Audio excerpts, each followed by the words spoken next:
Yeah.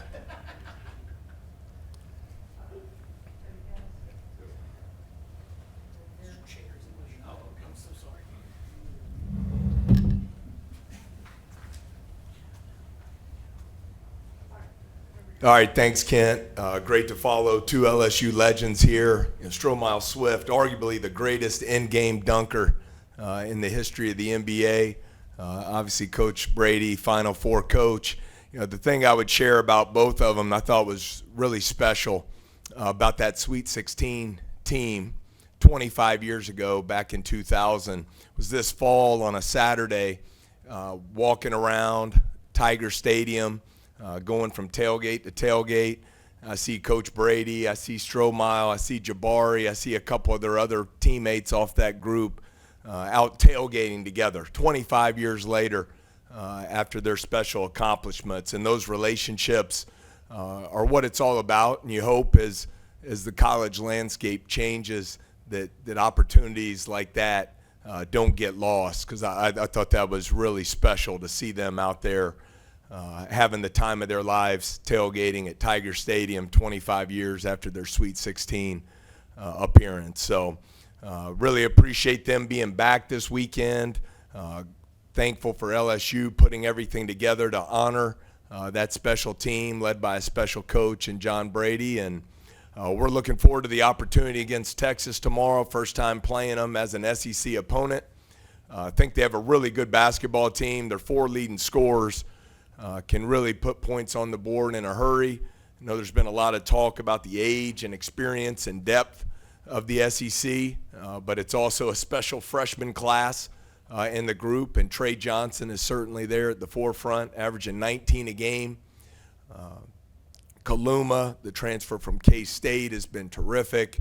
Pope from Oregon State, fantastic. And then Mark, who we've played against last year at Arkansas. All four can put up huge numbers. All four shoot over 37% from three. All four positive assist to turnover. All four shoot it really well at the free throw line. So certainly they have other really good players as well, but I think those four stand out with their ability to explode for points in a hurry.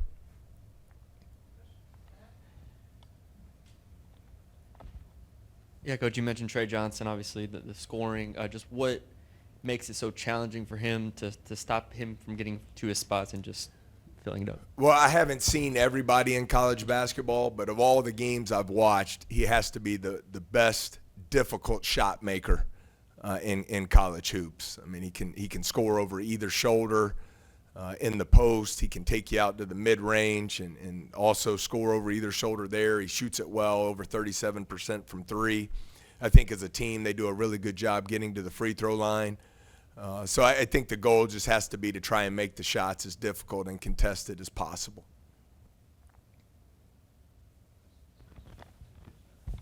Anything you see in those turnovers last game, or was that just? Yeah, there was way too many of them. But no, I think I would always credit Auburn. Their pressure, the size that they put in some of the traps really bothered us. I think it's not to oversimplify the game, but obviously we struggled to score in the first half because we had so many empty trips because of the turnovers. In the second half, when we did a better job securing the basketball, executing offensively from a screening and cutting standpoint, we were able to put up 45 points in the second half. We hit the most threes Auburn's given up in a game in league play. We shot good percentage from the floor. So I think it's a combination of a lot of things. Certainly decision-making, ability to handle some of the traps and pressure, but executing at a higher level from a screening with physicality and a cutting standpoint will help us eliminate some of those. Look, Michael, we're going to turn it over some, but we've got to eliminate some of the unforced ones. A cross-court pass, catching the ball, standing out of bounds. Some of the unforced ones we really have to eliminate. I know not too much time has passed, but has the tone or atmosphere shifted or changed a little bit since the Auburn game? Or is it still the same sort of tone as far as like how the players are practicing or how have you? Yeah, I don't really know what the tone has been. I think we're really competing. I think we've gotten better. The results are not what we want through these first 7 games in league play. as I reminded our players yesterday in film, over the last month, we've played the third hardest schedule in the country. And while the results aren't where we want to be, I think when you look at the Alabama game, you look at the Auburn game, there's been progress made as a team. We're not where we want to be, so we got to continue to get better. We know the areas that have to be improved upon, whether it's turnovers, defensive rebounding. So I think the guys are hungry to get better. They're hungry to get back in the win column. We had a really good practice this morning, and I think our guys will be locked in and ready to go tomorrow.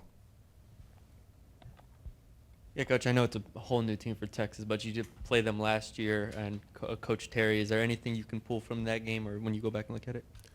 Well, the starting five-man was there last year, Shadrack, who does a really nice job protecting the rim and really controlling the paint for them. Some of the actions are similar. Some of the ball screen things that they ran last year that were effective for them, they're using those again this season. There have been some changes. They have really good one-on-one isolation players. And not many teams have that. Not many teams have multiple guys that can do it. So you have to be able to defend in space.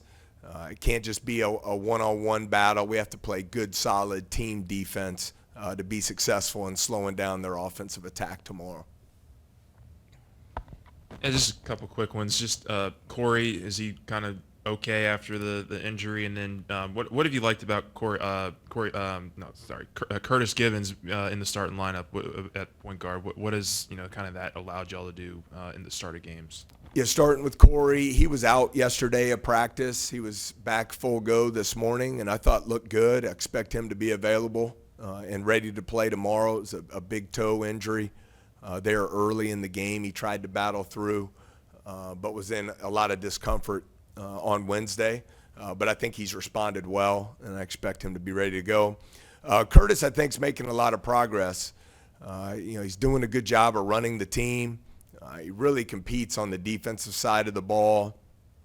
And then offensively, I think when you look at the game at Missouri, you look Wednesday against Auburn, starting to show more of who I believe he can become on that side of the ball. A guy who can make open threes, run your team. I think it's been a good change up for us, not only for Curtis, but also for Jordan, who was struggling, getting into foul trouble early in games. I think he's performed much better coming off the bench and getting to see the game, and it's eliminated some of the foul trouble that he was facing earlier in league play. Yeah, Coach, just how important was it to bring back this 2000 team, to not just give them their respect, but for your current guys to get a sense of, I guess, their knowledge and their success? Well, I think it's really special. I think it's what it's all about, when you get the opportunity to honor the great teams that came before you. And I always talk to our players about this. There's whether you call it a brotherhood, a network, a fraternity of former players here that are very successful in various walks of life, whether it's their professional NBA careers, whether it's their coaching careers, whether it's in the business world.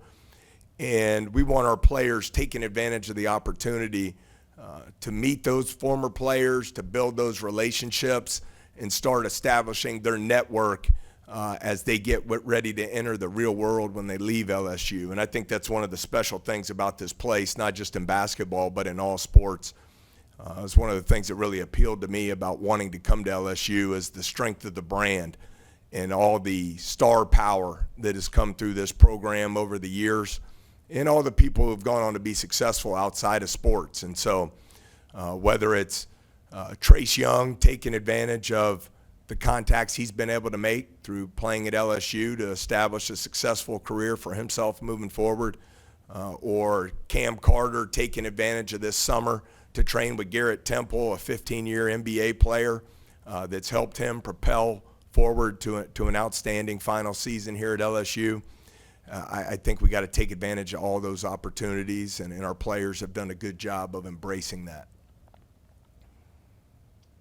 Victorious Miller coming back from injury, only 3 minutes against Auburn. I feel like we can see him more. He's still kind of easing him back into the lineup. Yeah, I think so. He was a little bit limited in practice Monday, Tuesday. He's been full go yesterday and today. So would expect him to be ready to go tomorrow and play with great energy.